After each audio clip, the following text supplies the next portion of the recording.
Yo, it's Mokudos, and here are 3 features I think would be cool to see in RELL. This is my first video, so if you could leave some feedback, I'd appreciate those. But yeah, let's get straight into it. The first thing I hope happens in RELL is it becoming a community-driven game. What I mean by this is in games like GPO or Deepwoken, players and devs interact with each other, which creates controversy and discussions around their respective games.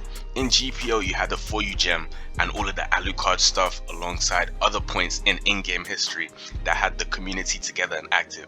I remember Shell's Town used to be the place where people fight. People used to box, and For You gem had everyone talking. You had dudes speculating about how the gem worked. People were creating fake videos to how to get the secret gem, and people were arguing about it because they thought it was boosting and it was unfair. Like, why is For You really trying to give these to the Alucard pirate crew? Like, people were just saying a lot of things. In Deepwoken, you had stuff like the World Serpent being spawned in some server like a year before it officially came out. Like, I remember seeing a Deepwoken Unsolved video by Agamasu, and it like showed the World Serpent way before it actually released. And people were speculating on what it is. It's a future boss, what it could drop, the lore about it and all of that. Devs would just spawn it from time to time, and it would just create discussions and stuff.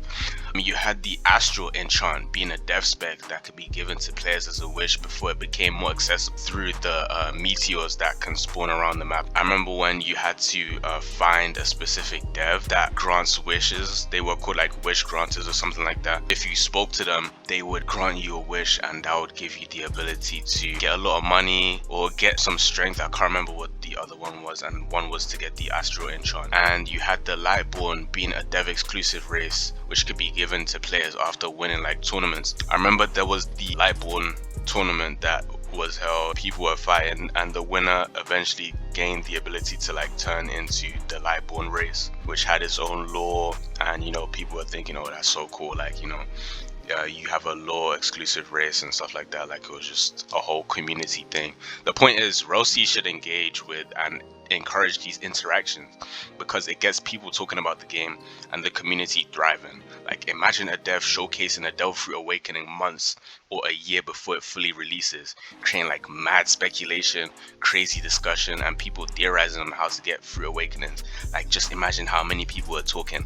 Like, you're in game with your crew and you're on an island, and then you don't even realize, but like a dev joins your game, and then the dev comes to you and your crew and starts using Flame Awakening or like Ice Awakening, or not even Awakenings. Let's say the dev comes in and uses Yoru. People will start being like, yo, like, you're sending images in the Discord. People are talking like, oh, how did they get Yoru? And they're like speculating on the attacks, on how it works, on how you might be able to get in the future. Just create an active community, people speculating, and I think the devs should encourage that and really go for that, and let the community kind of like steer the game's direction, because the devs have their own way they want the game to go. But I also feel like being able to let the community have most of the say in like the community based things and the CC, the closed community, all of that, it will just like really help solidify the game's history. Like, you had events in like Rogue Lineage, all these top games that people talk about years after, because like, oh, remember the one incident of this game, and it's like it really like brought the community together. Like, it really ingrained, like it will leave that like lasting impact for RELL. Now, the second thing I want to see in RELL is weapons getting stronger with the user. It's hella examples in the anime of characters having like a signature weapon and growing with it, training with it, getting stronger, and having that weapon until like the end of the series, where the weapon gets like an upgrade because it's been with the user for so long, and all of that stuff. Like, the weapon and the user basically become interchangeable and stuff, and I feel like that should be represented in RELL as well. I could see this in RELL simply by the weapon damage increasing over time and scaling with the player through continuous use. Weapons could even gain EXP while equipped to give the player a reason to evolve a cool looking weapon they found after defeating a boss, or they could equip the weapon with different upgrades to create their dream weapon, which could make the player builds crazy diverse. Like, imagine people stacking on different upgrades on a weapon that they found at like the start of the game and being like, yo, I had this weapon for mad long, and it's really strong now because I've been with the weapon for so long, and like they can just have bragging rights. So people aren't just flexing high tier legendary weapons, but people can find obscure cool looking weapons that may not do the most amount of damage but look really cool, and like no one else uses this weapon because they think it's bad, but look how far I've taken it. It could just be that flex like that. Now I saved the best for last, in my opinion. Obviously, like and subscribe. I'm a small channel, this is my first video, but being able to turn your blade into a black blade in RELL Seas would be so tough.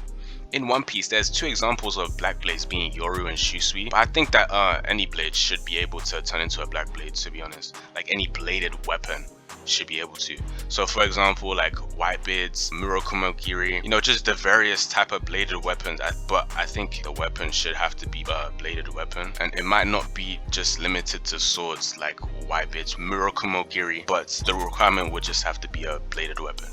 Or you could just make it so that it's just swords, like you could just strictly make it swords only.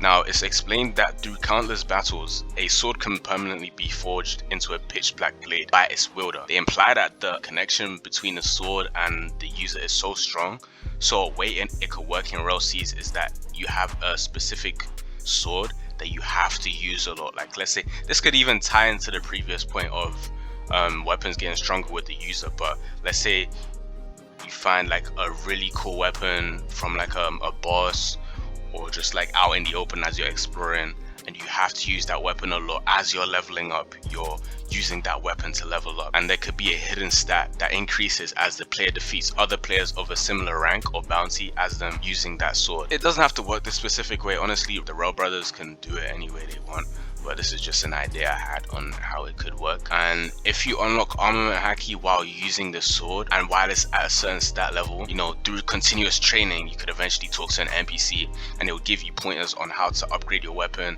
and could be like, oh, I once heard of a legend about a samurai whose blade became black after many battles, and they could make it so that you could fire your own weapon on some bleach timing, like, you feel me? And after defeating it, it turns into a black blade. This could be a really cool flexing game, especially if it's like a secret mechanic and it has a steep requirement, which is why I think you should have to use the weapon before and after you get armament haki, to like solidify the fact that, like, you know, you've had this connection with the sword, you've had it for time, you've been upgrading it, you've been like leveling up with it, and you've been pouring armament haki into it as well. So it's not like, oh, you're now worthy of turning it into a black blade. But it could have like a harder requirement. I just hope it doesn't have like an easy requirement. Now, it would increase the potency of your attacks, both projectile and M1, and make them heavier. Because in the anime, Zoro uses a 3-sword style attack, and the power from Shusui was so strong that the energy projectiles that like came out the swords, the other swords, got absorbed into Shusui. And Zoro like notes this. It's like, yo, they got absorbed, like this sword is really heavy. So that would just be represented in like maybe an increased attack potency but a slight speed nerf. The sword could get slower, like the M1 speed could be reduced, so you could even have like a minor downside with the black blade, but you know, you get like a really good upside. Zoro also mentions the fact that Shusui is more heavier than his other swords, which could explain, you know, the black blade and how you're pouring armament and it just gets heavier. But yeah guys, that's gonna be the end of today's video. I do have a couple more videos lined up, so if you did like what you see, please like it and subscribe, because it does help the channel a lot. And yeah, thank you guys so much for watching. Have a nice day.